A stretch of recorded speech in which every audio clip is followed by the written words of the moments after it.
Jess and Rebecca. and we're going to be your service hosts as you're joining us today. Whether it's your first time, 100th time, we're super glad that you're here. Yes, welcome.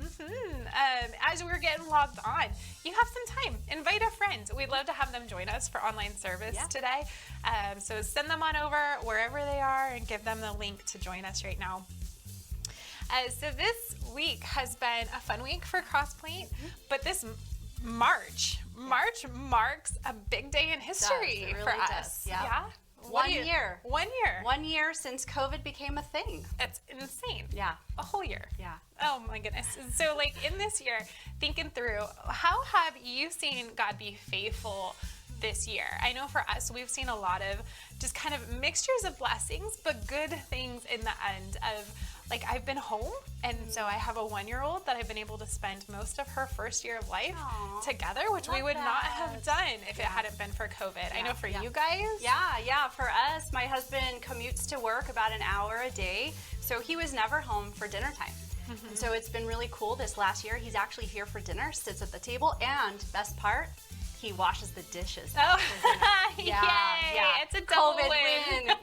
Yes. Fantastic. Dinner and dishes. That's right. Blessings all around. That's right. Celebrate those wins. We'll take it.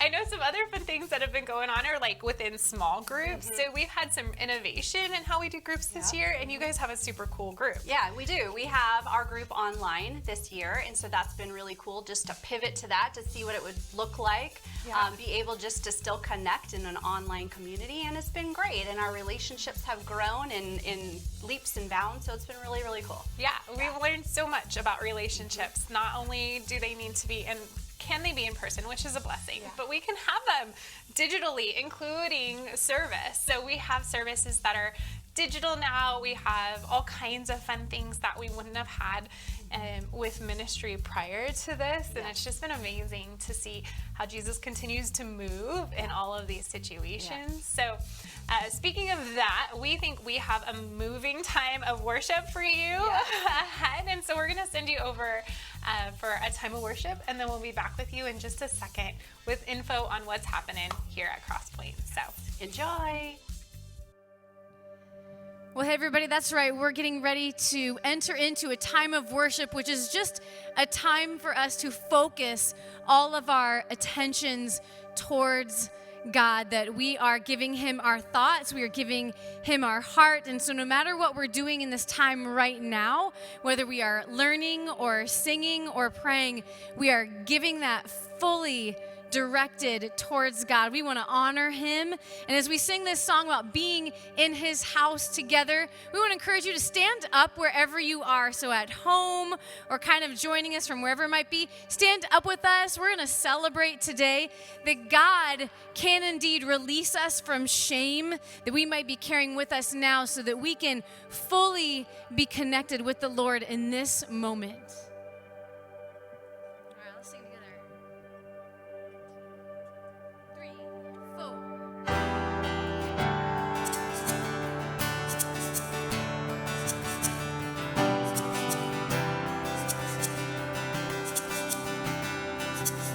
Sometimes on this journey, I get lost in my mistakes. What looks to me like weakness is a canvas for your strength. And my story isn't over, my story's just begun. This failure won't define me, that's what my Father does. A failure won't define me, that's what my Father does.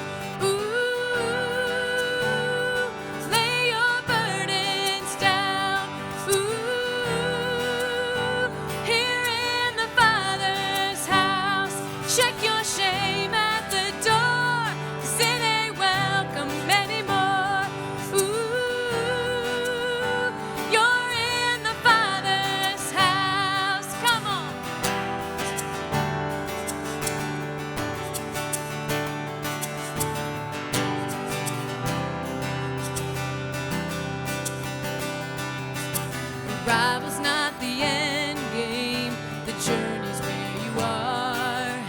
You never wanted perfect, you just wanted my heart. And the story isn't over, If the story isn't good, 'cause failures never final when the Father's in the room. I said, failures never final when the Father's in the room. Ooh, lay your burdens down. Ooh, here in the Father's house, check your shame at the door, 'cause it ain't welcome anymore. Ooh, you're in the Father's house. When prodigals come home, the helpless find hope, and love is on the move when the Father's in the room. And prison doors fling wide, the dead come to life. Love is on the move when the Father's in the room. Come on. Miracles take place, the cynical find faith, and love is breaking through when the Father's in the room. And Jericho walls are quaking, strongholds now are shaking.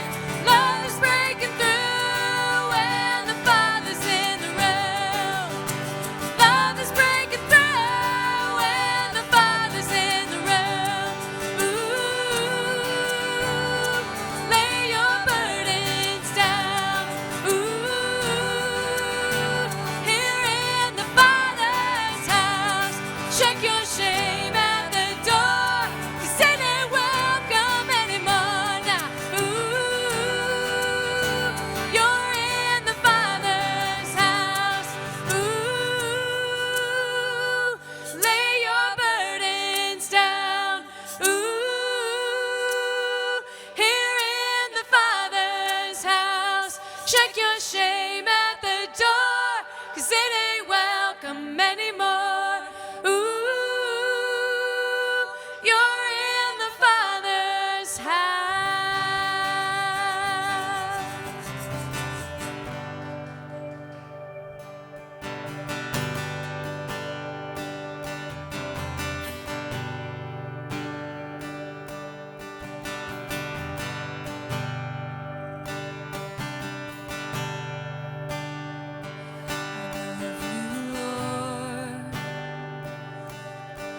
Oh, your mercy never fails me, and all my days I've been held in your hands. From the moment that I wake up until I lay my head, oh, I will sing of the goodness of God. Sing all my life.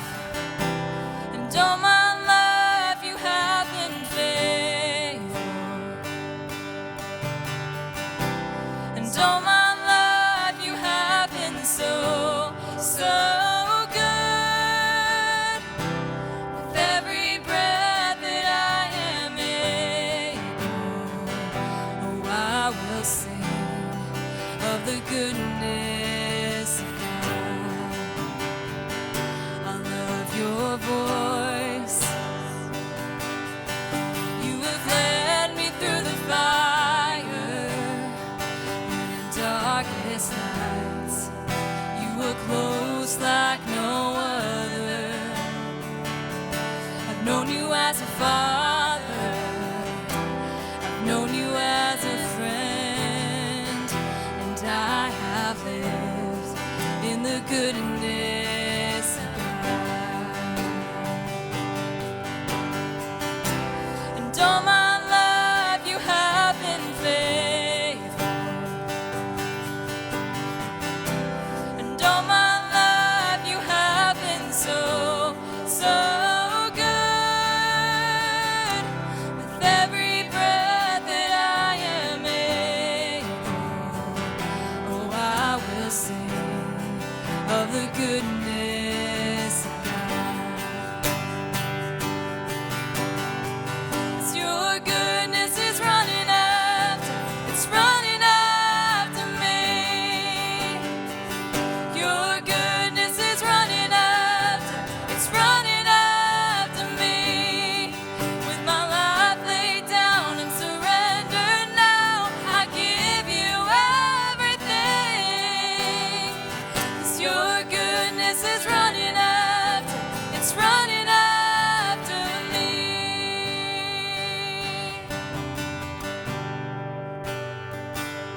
my life.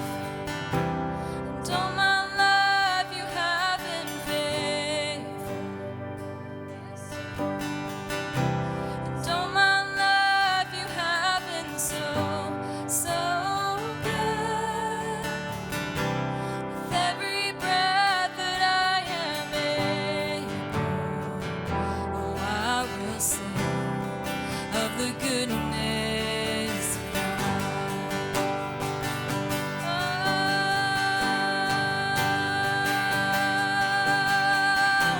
and all my life you have been faithful.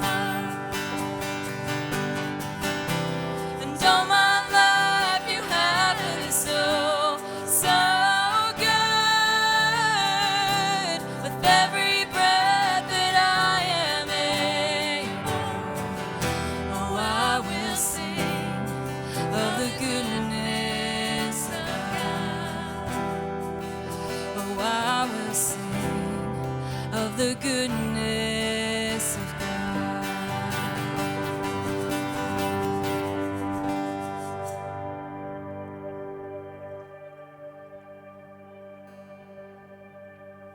Hey friends, it's Jess. And Rebecca, and we are all kinds of people discovering and following Jesus.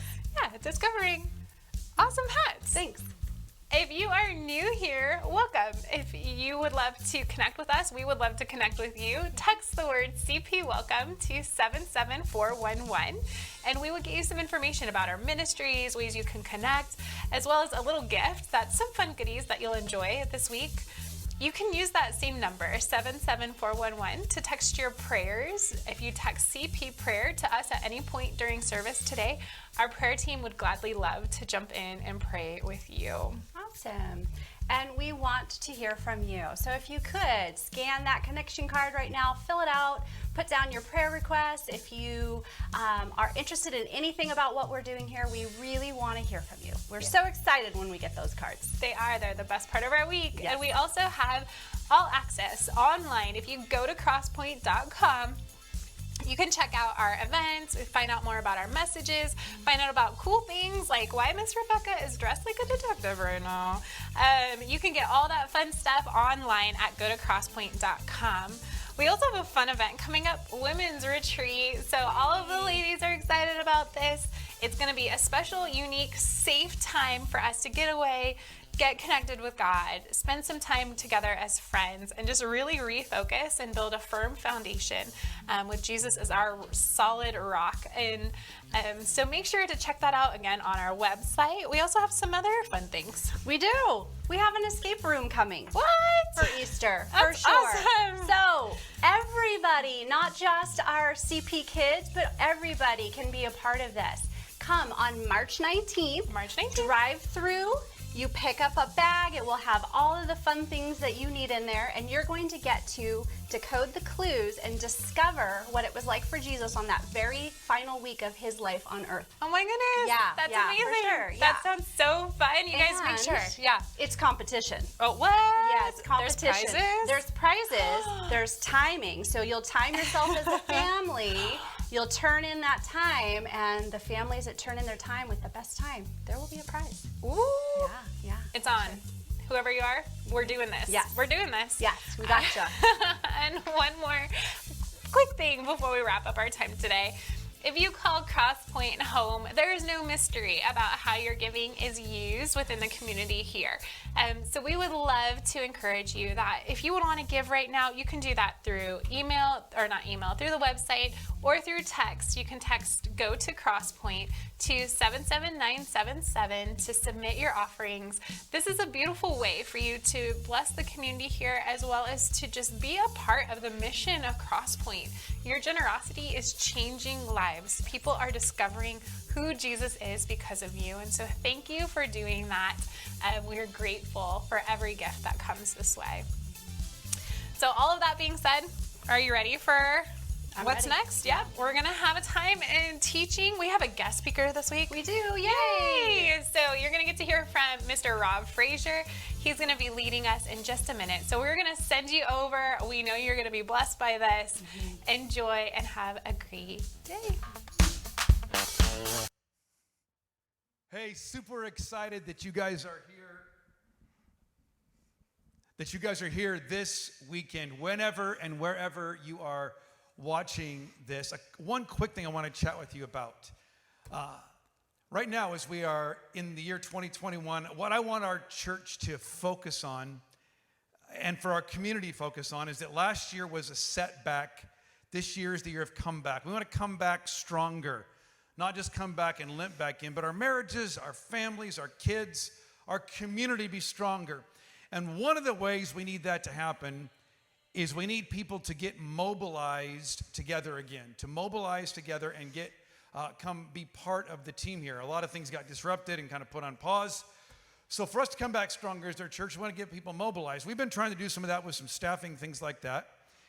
And just last week, I just was moved by God's Spirit in an all-day conversation I was having with somebody about where we're at as a church.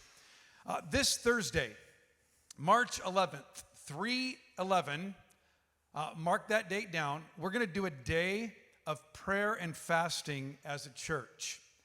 We're going to do that where you can fast from food and beverages, you can fast from entertainment, fast from whatever.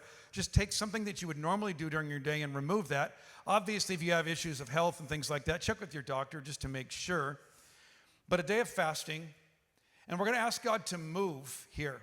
We need to God in three ways. We need God to guide us as we're reopening and guide us to the right kind of staffing, God to provide and mobilize the people and the resources that he needs. And as we do that, we're going to meet here at 9 o'clock, 1 o'clock, and 5 o'clock, right here in the church buildings here for a half hour and gather together to pray together.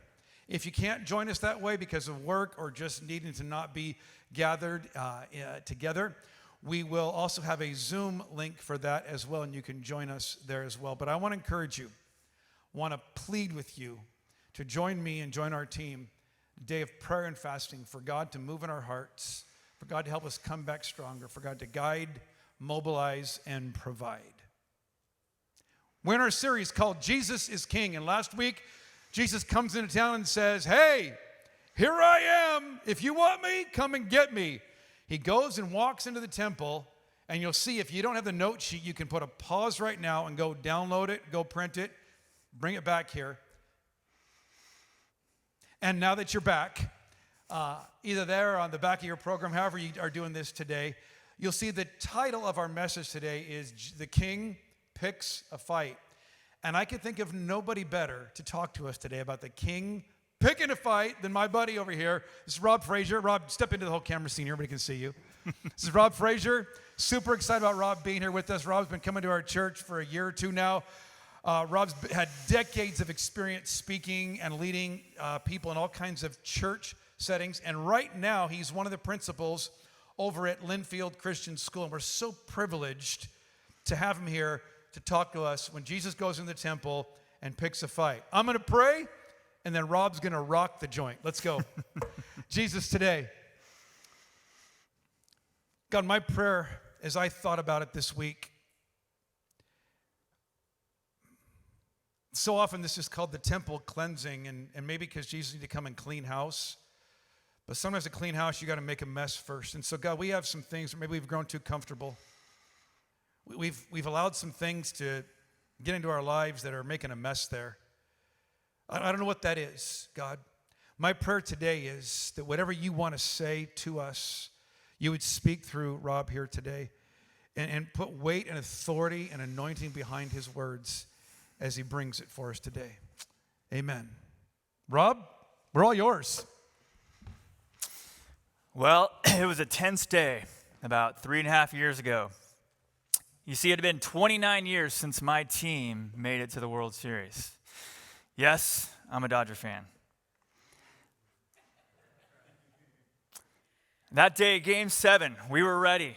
We had the chance, finally, for the first time in so many years, to win the World Series. And I had invested so much in this. And my daughter and I, at that point, the whole family was living in the Bay Area.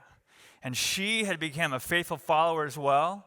And she wore her gear to school faithfully in Giants territory. And with all due respect to Padres fans, nobody hates the Dodgers more than Giants fans. So we were ready. We drove down the multiple hours to get to the stadium. We decided not to pay her first semester of college years down. We just bought a ticket, and we went to the game 1, and it was fantastic. And we won, and a week and a half later, there we were, had the chance to win. And the game didn't go so well, and it was getting rough, and I was pacing, I was panting, I can feel my blood pressure rising, and it didn't happen.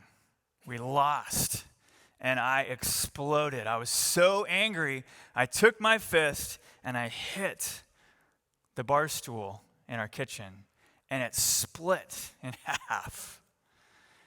My anger, I just exploded. And the poor dog, this dog, in the 3 years since, cannot watch me clapping at any kind of sports event on my TV without panicking or pawing at me.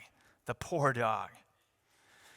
So all of us have bad days, right? If you're a high school student, you have bad days, you lose friends. Maybe you are at your work, you've had rude customers, or there was something where you got passed over for a promotion. And your response to that might be like mine, where you just explode and you want to hit something, or maybe you might cry, or something halfway in between those two. There's a story in the New Testament where Jesus seems to also have this bad day, where we see Jesus respond in a way that he doesn't usually respond. When I read the Gospels, I see this Jesus who has these great one-liners, and he knows just what to say, and he's super cool under pressure. So like he's on the boat and they're in a storm and the disciples are freaking out and Jesus says, "Peace, be still." And like that, the waves are gone. Or the story where Jesus is with a woman caught in adultery and everybody's ready to send her to the chair and to kill this woman. And Jesus is just drawing in the dirt.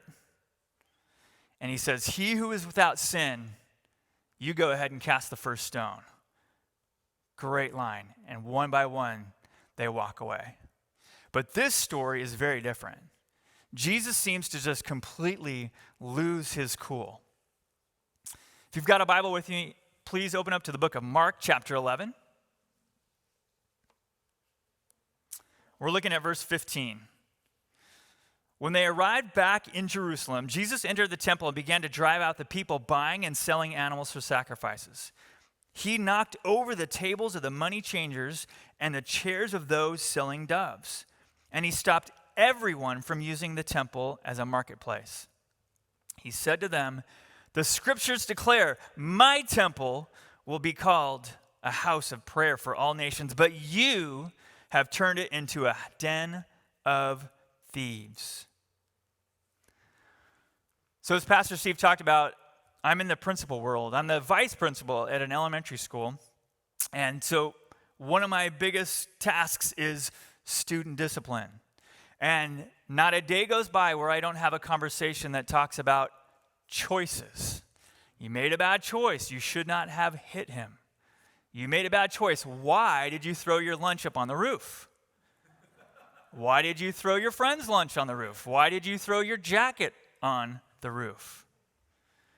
When Jesus sees what's going on, his response is not, "Hey, you know what? You're making some bad choices by selling things in the temple." Jesus becomes this crazy guy. He explodes. It's not the same Jesus that we usually see. But you know what? Can we blame him?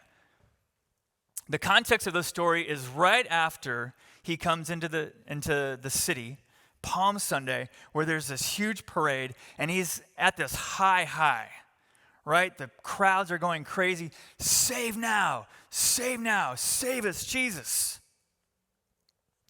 But now the parade is over, and the confetti's all over the ground, and there's soda cans all over the ground, and it's much quieter.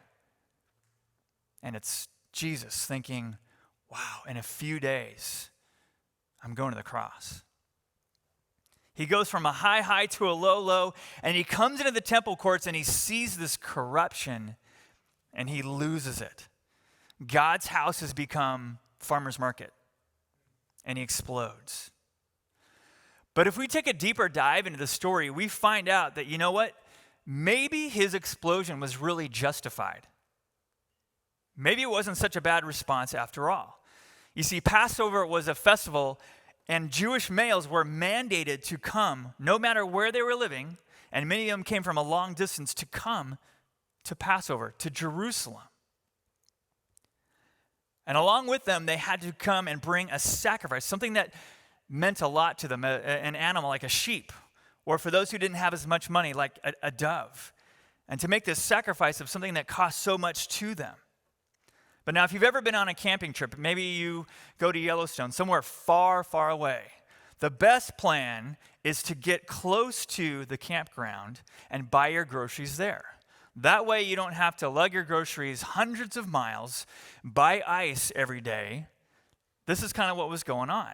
They would travel long distances and exchange their money and purchase an animal there.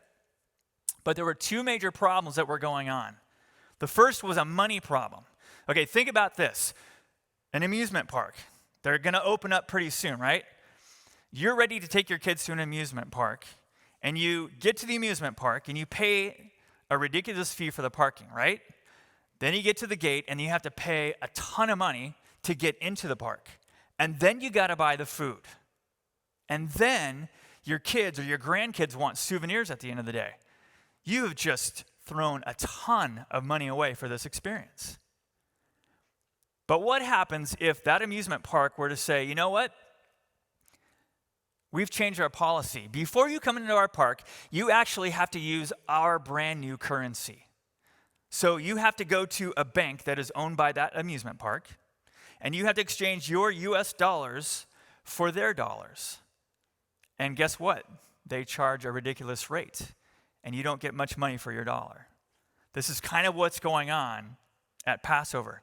The Jews are buying a mandatory, not choosing to go to an amusement park, they're buying a mandatory sacrifice at inflated prices with temple money at a controlled rate. They're being completely exploited, and especially the poor. The first major problem is financial exploitation. The second one has to do with ethnic superiority. The Jews were God's chosen people. And you've heard the term Gentile, and a Gentile essentially means anybody who is not a Jew. Now, some of those Gentiles actually had converted to Judaism. They became followers of God. But when they got to the temple, they found out there was still separation. You see, the big courtyard where the Gentiles could go was where everybody could go, but if they wanted to go any further, they had to be Jewish. And so Jewish women could go to a certain area of the temple that was elevated, and a final tier was for Jewish males only. So Gentiles were being excluded from certain parts of the temple. And the selling of those at the tables, that was taking place in the Gentile courtyard. So imagine trying to pray or be in a place of reverence in the middle of a chaotic flea market. Israel was supposed to be a light. Israel was supposed to show the Gentiles and to welcome them in to the kingdom of God. But they were denying access to the Gentiles. Simple, salt of the earth people coming earnestly to seek God and to know more about who he is and to worship him. And here we have these Jewish leaders who are creating obstacles that they couldn't get to. And Jesus sees this, and he's furious, and he explodes. Now, if you're going to deliver a message that's really important like Jesus has just done, isn't it important to find as many people that will listen as possible? Isn't it important to find a large audience? Well, Jesus has done that. It's Passover. Jerusalem's population is 3 times what it normally is. I mean, think about New York City on New Year's Eve, or think about New Orleans on Mardi Gras. Shoulder to shoulder, packed. People are everywhere. And Jesus has this as his audience. You know, it's almost like Jesus planned this. I wonder if it was more than just Jesus was having a bad day. What if Jesus actually picked a fight? There's a great story in American history. December 1st, 1955. You all know the name Rosa Parks. And she found herself in Montgomery, Alabama on a bus. She had had a long day at work. She was a seamstress. She got on the bus. She was exhausted. And then she was told by the bus driver to move to the back of the bus. And when she refused, she was arrested. And 4 days later, she was tried and found guilty. But if you take a deeper dive into the story, you find out that that year in Montgomery, Alabama, that was not the first person arrested by not moving on a bus. There are others, including a 15-year-old girl named Claudette Colvin, a high school kid, who was arrested because she refused to move to the back of the bus. And Claudette, that year, met Rosa Parks, because Rosa Parks was a member and the secretary of the Montgomery chapter of the NAACP. And African American leaders in Montgomery were mobilizing and trying to figure out how is it that we can end this bus segregation thing. And Rosa wasn't planning on being sent to the back of the bus that day, but she found herself at a very special opportunity. She was 42 years old. She was not old. She was not elderly. And she was no more tired than usual. She was, quote, tired of giving in, end quote. So what seems to us that was on the surface Rosa having a bad day actually turns out that she picked a fight. And she knocked over some tables that day. And despite the fact that she was arrested, despite the fact that she lost her job for that stance, despite the fact that she had to move to Detroit to get another job, she kicked off the civil rights movement. And just a year later, the United States Supreme Court ended bus segregation. And Rosa, in 2005, after she passed away, became the first woman in American history to lie in state under the Capitol Rotunda. You see, at first glance, Jesus seemed to have a bad day, but there is evidence that he picked a fight. Number one, the circumstances that we talked about, the corruption. The people were marginalized and they had no voice, and he sees this. And there's an interesting story. I'm going to call it a fig sandwich in the book of Mark, where just before and just after the story, there's this interesting, bizarre story about Jesus with this relationship interacting with his disciples in a fig tree, where Jesus is on his way to the temple and he sees a fig tree and he's hungry. And he goes to look for fruit and there's nothing. And Jesus curses the fig tree. And it's an object lesson that he tells his disciples. You see this fig tree that has no fruit? It's like a tree that has no point. And these Jewish leaders who are exploiting the people in the temple that he's about to head to, they have no point. They are without fruit. And after this story, Jesus comes back the very next day, and his disciples see that this fig tree is withered. It is dead. And Jesus says, this is what we're dealing with here. We have people that spiritually are dead. The second piece of evidence that Jesus picked a fight is in his calling. And this Jesus who welcomed the little children, and this Jesus who was so calm and cool and collected most of the time, also said this in Matthew. Do not imagine that I came to bring peace to the earth. I came not to bring peace, but a sword. Ooh, that's cool. I like this Jesus. The third piece of evidence is that he also chooses the perfect moment in which to have this fight. It's Passover. It's packed. He goes to the middle of the party. He goes to the temple, and then he picks a certain hour. And if you rewind just a little bit and look at verse 11 in Mark, it says, so Jesus came to Jerusalem and went into the temple. After looking around carefully at everything, he left because it was late in the afternoon. Then he returned to Bethany with the 12 disciples. He could have gone into the temple and done it then. Why not? Maybe he was drawing up the courage, or maybe he was strategizing. Maybe tomorrow would be much more crowded. One of my favorite all-time movies is Ocean's 11. And in that movie, these 11 guys are getting ready to rob the vaults of these 3 casinos, right? And they're strategizing, and they make this decision that they're going to do this at the most pertinent moment. Not on just any regular weekday, not on just any kind of weekend, but when the casinos are filled with the most cash, the most people are in town, fight night. When there's a huge boxing match, that's when they're going after it. So we see Jesus, it's almost like he's strategizing. When will the most money be exchanging hands? When will I have the most people in which for an audience? The fourth piece of evidence, it is finally time after years for Jesus to have this fight. So many times we look at the Gospels early on and Jesus is like, no, not yet. Don't tell anybody who I am. Just wait. Or Jesus is able to elude the grasp, like they try to grab him and he can't be held. Or he sneaks out the back, or he wakes up early and heads out. His time is not ready.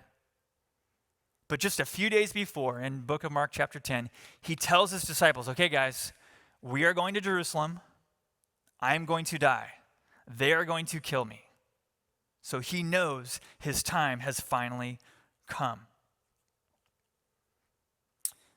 Jesus goes into the temple that day. And though he's been to the temple many times before, he chooses that day to knock over the tables. He is no longer hiding. Here I am. Come and get me. Jesus goes into the temple and he pokes the bear. He slaps the bear. He kicks the bear in the shins. There is no denying that Jesus is ready to die, and they're ready to kill him. The fifth piece of evidence that I have for Jesus picking a fight is that he picked the perfect location. He could have had these interactions, at the local Starbucks when he ran into these Jewish leaders, but no, he chose the center of the faith. He chose the temple. The temple was once the symbol of God's presence, where the Ark of the Covenant was kept. It should have been a place of reverence, of worship. It should have been a place where people came to be forgiven, to be healed, to be next to God. The temple was now just a building. The leaders had manipulated and commercialized it so that they could increase their power and their finances. And they also segregated the people that they just didn't want to be around. Jesus picked a fight. It was time to knock over some tables. If you're a fan of home improvement shows, one of the great things about those shows is that once the plans are made, the first thing that you get to do is you get to go in with a sledgehammer and just demolish anything within sight. About 10, 12 years ago, we bought this cool 1970s house in Seattle. It was a split level. It had all sorts of funky characteristics to it, and a lot of work was needed. And one of the first things that we got to do was with my, I think then 6-year-old, is that we got to go in the garage and tear down this disgusting old wall that had been in there. And I got my sledgehammer, and she got her little hammer, and we just went after that wall. And it was so fun. But in that house, we only had to demolish a small part of what was going on. But on some of those shows, if that house has been full of rats and the walls are falling down and the roof is a mess, sometimes they have to take it down to the studs. Sometimes they have to leave or take everything down and just leave up a wall and start from scratch. The temple needed to be demolished. There's a small book in the Old Testament named Amos. There's a prophet named Amos, and God spoke through Amos about 700 years before this event. And in it, God rages at his people, his chosen people that were supposed to be a light to all the nations. Financial exploitation and other kind of corruption was running rampant. Here are some of the direct quotes. "You are trampling on the heads of the poor. I despise your festivals. Your worship gatherings are a stench. And that worship music, it's just noise. I don't want to hear anything. God was furious.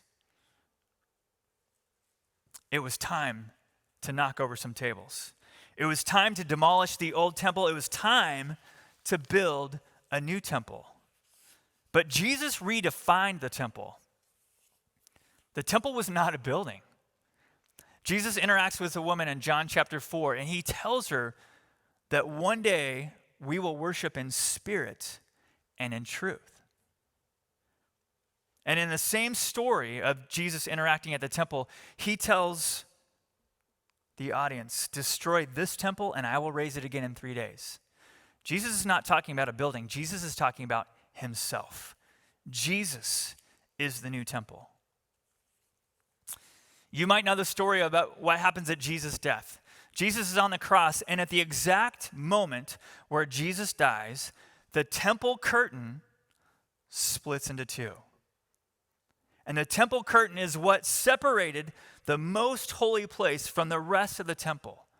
That the only person that could access the most holy place was a priest, the high priest that was anointed, that was sent by God. And when that temple curtain tore, we found out that Jesus was the perfect high priest. And that now everybody had access to Jesus, even the Gentiles. Imagine this story occurring today in 2021. What would that movie look like? What would the setting for this be, right? I think Las Vegas, right? Ooh. How about Hollywood? Maybe Washington, D.C. Internationally, what about Moscow? What about Beijing?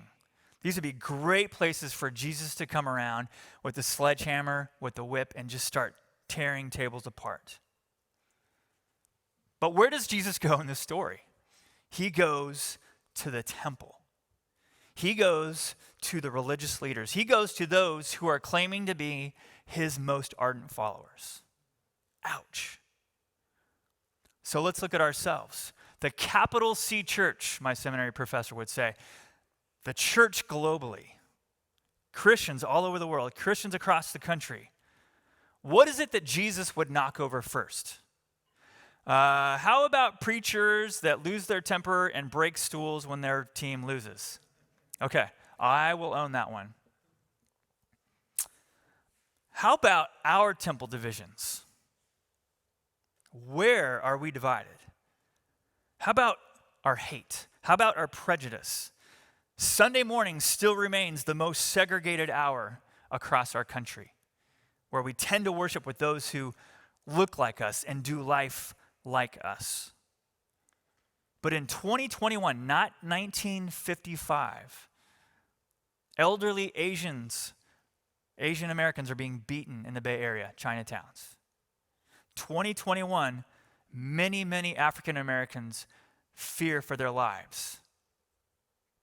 2021, immigrants seeking asylum in our country, whatever your policy is or whatever belief you believe about immigration should be, people being treated like animals. And we are fortunate in what we have and where we live. How else are we divided? How about politically? How about our political divisions? And maybe this is an old topic. Maybe this is just exhausting, right? But it seems to me the last few years especially, even followers of Jesus have seemed to be more interested, invested, and maybe even worshiping the person or people that they believe they align with politically. That the weight of the words of those in charge in our country carry much more than our Jesus does. You see, in my experience, very often in churches especially, Christians are expected to be compliant. We fall into line, we sweep things under the rug, all in the name of being nice. And we don't have hard conversations. And we don't speak the truth because we don't want to ruffle feathers. But we got to call out corruption. Sometimes you and I need to knock over some tables. Let's narrow our focus a little bit. How about the local church? The one down the street, right? They're doing all sorts of stuff wrong. No. Let's talk Crosspoint. Let's talk us. Now, before I go into this, I do want to remind you that next week we are starting the offering for the $20 million Learjet for the Crosspoint staff. It's really going to expedite ministry. So, all right, bad joke. Crosspoint, do we welcome Gentiles, however we want to define that, into our midst? Or are we denying access to people who are earnestly seeking God? I love the slogan from the Vineyard movement from the 80s. Come as you are. And I think back to my church background and then going into a vineyard for a couple years and noticing a big difference about the people that walked through the doors. They looked a little rougher around the edges. I loved it. Are we allowing people to come as they are, or are we providing certain expectations? Maybe even unspoken expectations, and what those folks need to do or to look like. Before you come in the church, these are the things that you really need to get right. And then you can come on into our doors. Pastor Steve, a few weeks ago, talked about being messy. The church is going to be messy, and that's okay. And I'm not here condoning any kind of behavior and that everything is acceptable. But walk in our doors, let's love on you, and let the Holy Spirit take care of the rest. My other question for Crosspoint is this. How is it that we have treated our staff this year? Those who are in leadership, our pastors. Tell you what, I've been in ministry for many years. I'm not right now directly. It is a hard profession. And I'm not going to tell you here that this job is harder than whatever your profession is, especially in the last year and a half. But I tell you what, being in a ministry can take a toll. If I was to eavesdrop on all your phone conversations and to open up your social media from the past year, would it reveal more complaints about Crosspoint's policy on this or a heart for evangelism? Did you spend more time this year complaining about such and such a pastor or a leader, or in prayer for the lost? We got to pray for our pastors. We got to pray for our staff at Crosspoint. It's a tough job. All right, are you uncomfortable yet? All right, we knocking over some tables? Let's get even more focused. Let's look at me. Let's look at you individually. Your body is a temple of the Holy Spirit. And as it is a temple, there's some tables set up. And probably a few that we need to knock down in our own lives. So, who are your Gentiles? Spoken or unspoken? Who is that person? Who are those people that you just don't like, that they just don't get it, that they're wrong, that you despise even? What about money? Let's talk about that. What's your greed scale going on right now? Did you quit giving money to the church once COVID started? Do you own a small business?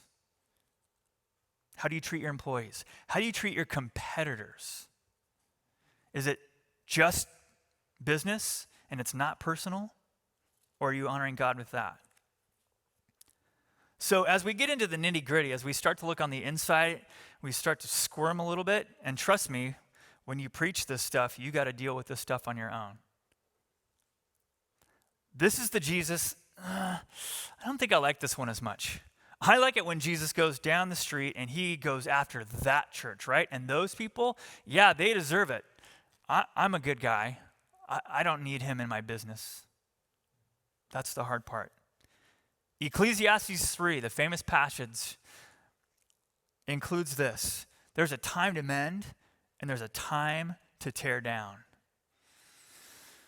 Today is demo day. It's time to knock some tables over. It's time to tear down. Okay, one of the funny things about preaching which I used to do on a regular basis, is that God always seems to have a sense of humor, that things way beyond my capability would come in to timing perfectly, right? I'm not nearly smart enough to make those things happen. So as you know, I work at Linfield at the elementary campus, and a few times a year we have this event called Market Day. Market Day is when kids bring stuff from home that they make, whether it's clay or these really cool bracelets or whatever it is, and they sell them to their peers. And their peers, not using cash, they use what they've earned for reward, these little pieces of paper, and they can purchase with those things all of those items.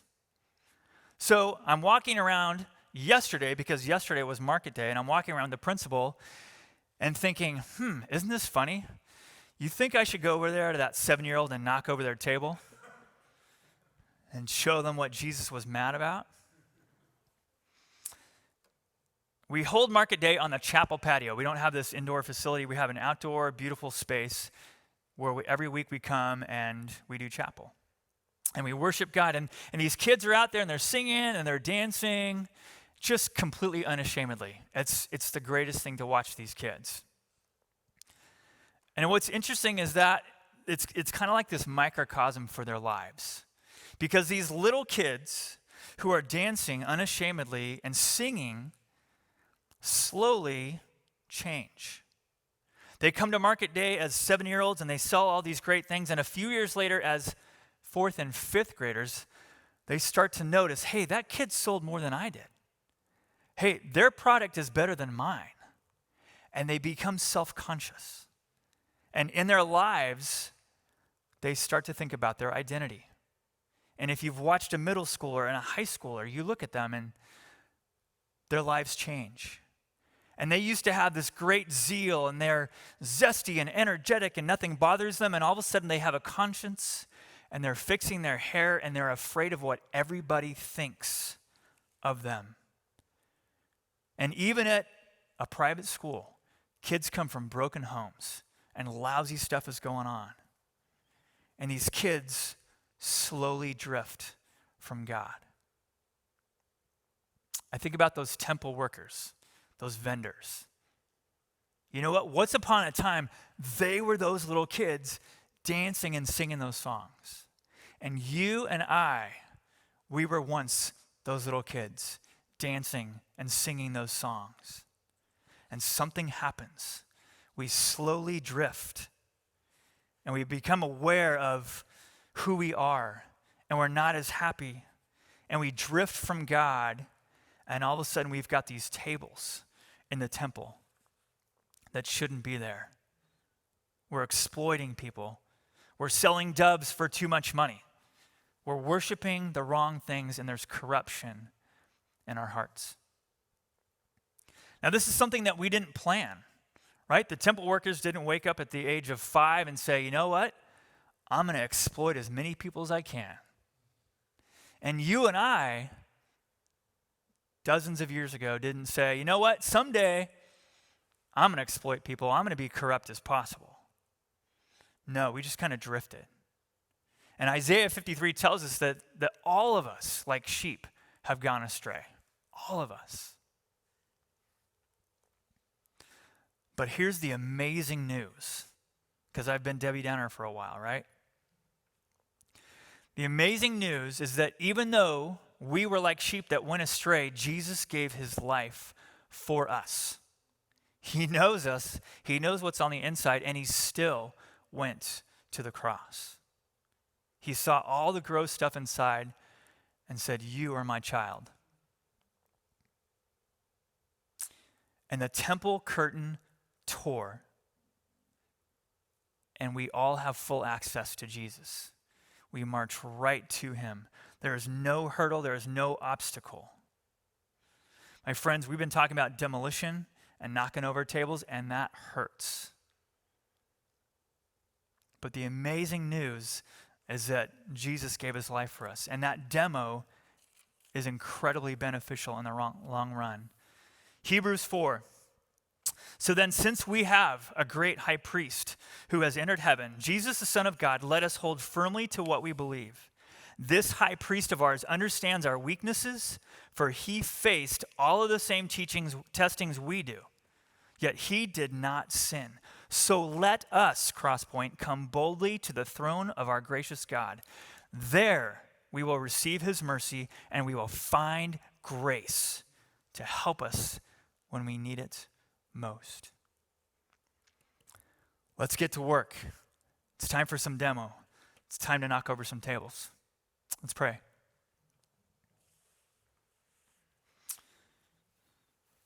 If you are listening tonight and you've never understood that you have access to Jesus, I just want to encourage you, walk straight to him right now. Open up your arms and say, I can't do this. I need you. I want to follow you. A lot of us this morning and tonight need to say, Jesus, thank you for defending me. Thank you for coming to my defense, because so many are exploiting me. So many around me are corrupt. And some of us tonight need to say, Jesus, show me one table that I got to knock over. Amen. Wow, thank you, Rob. I wonder today as the band comes up right now, easy to go look out in the world out there where the mess is, where the tables need to be kicked over. The best thing we can do is we take some time to sing right now, is to stay right here. Let the music become the soundtrack for demo day. And ask Jesus just, hey, what do you need to do here? What are the tables that are in there? And Rob, I love what you said there too, that it's not just about the big table that's there. Sometimes those tables starts off as a little one and just drift and get bigger and bigger. Next thing you know, we crowded everybody out. So, boy, just stuff to think about. We're going to give you a chance now. The band's going to sing a couple of great songs. If you don't have communion and stuff with you, I'd encourage you, go get some bread and juice there to remember the body and the blood of Jesus. Simple symbol that he gave us to help us remember him. And one of the best ways to keep the tables from being things Jesus will come and kick over is to build a table of remembrance for Jesus. That's why he told us to do communion all the time. Just remember him. Take some bread, remember his body. Take some juice, some wine, remember his blood that was given for you. And so Jesus, today, as we've gathered here, wherever, whenever we're watching this, thank you. Thank you for demo day. Thank you for caring enough about us to pick a fight with us once in a while, to get after the stuff that's going to destroy us. As we take some time to sing now, move this into the deepest part of our soul. Walk into the temple of our lives and do what you need to do right here, right now.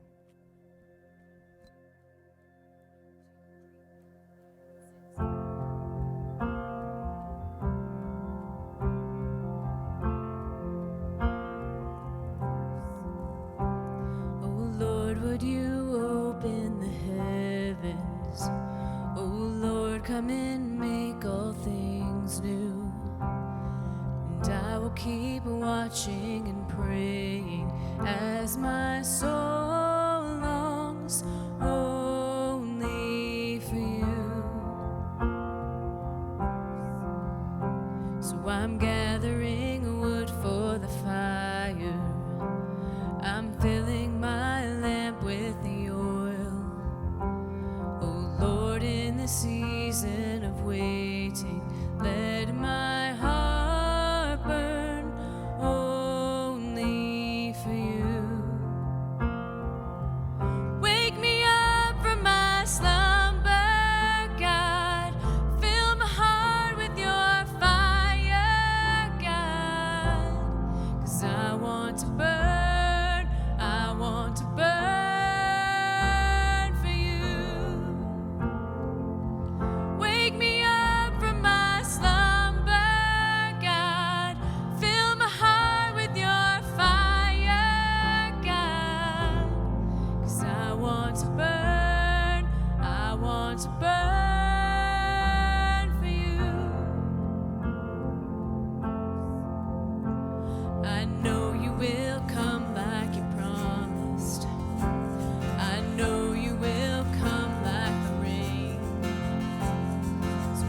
will keep watching and praying as my soul longs only for you. So I'm gathering wood for the fire, 'cause I'm filling my lamp with the oil. Oh Lord, in this season of waiting, let my heart burn only for you. Oh, let my heart burn only for you. Wake me up from my slumber, God. Fill my heart with your fire, God. 'Cause I want to burn for you. Wake me up from my slumber, God. Fill my heart with your fire, God. 'Cause I want to burn for you.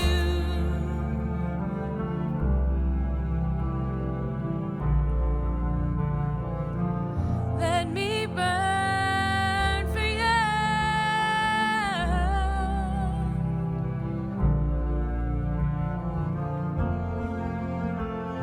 And I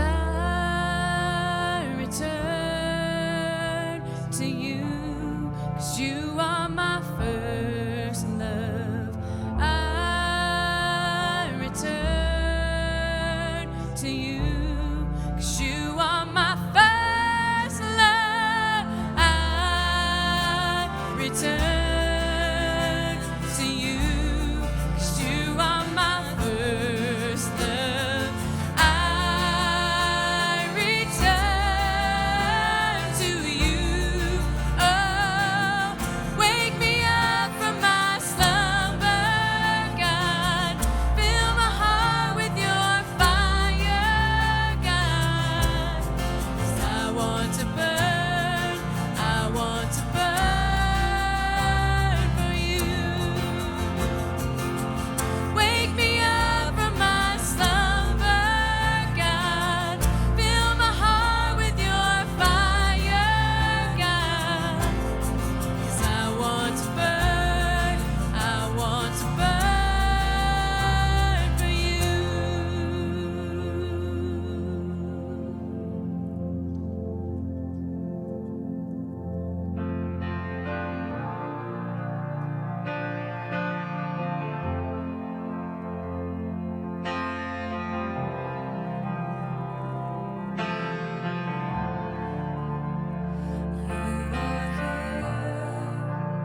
Moving in our midst, I worship you.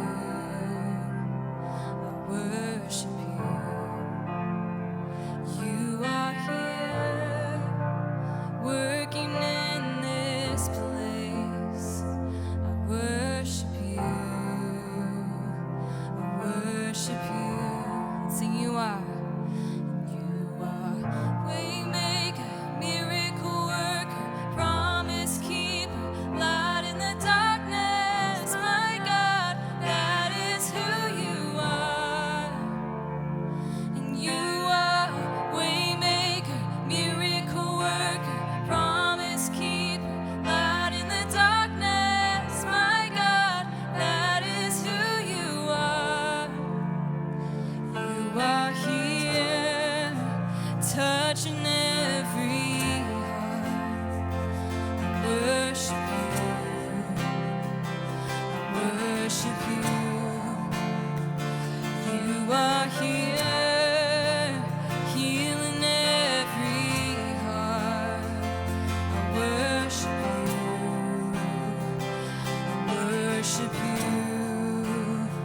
And you are here, turning lives around.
You are waymaker, miracle worker, promise keeper, light in the darkness, my God, that is who you are.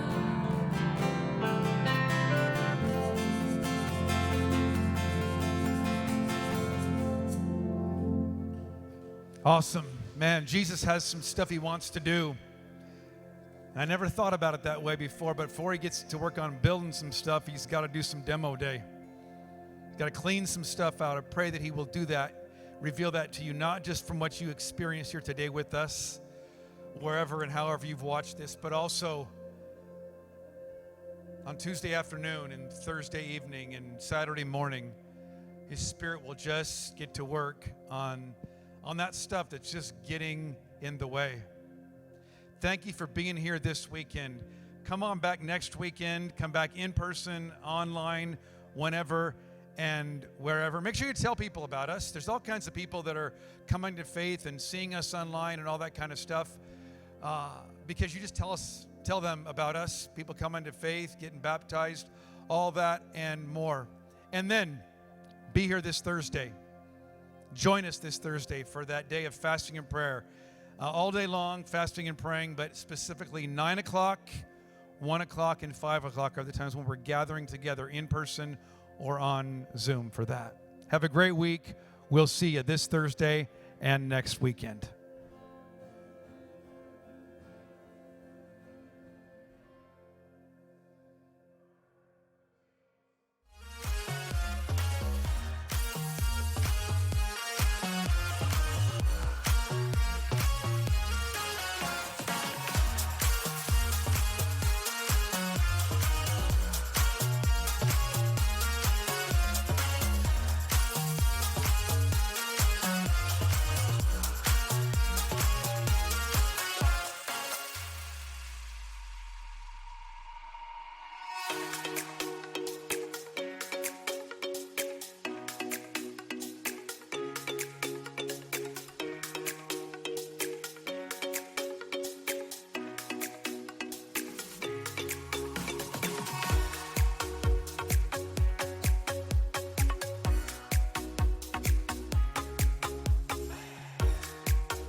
you.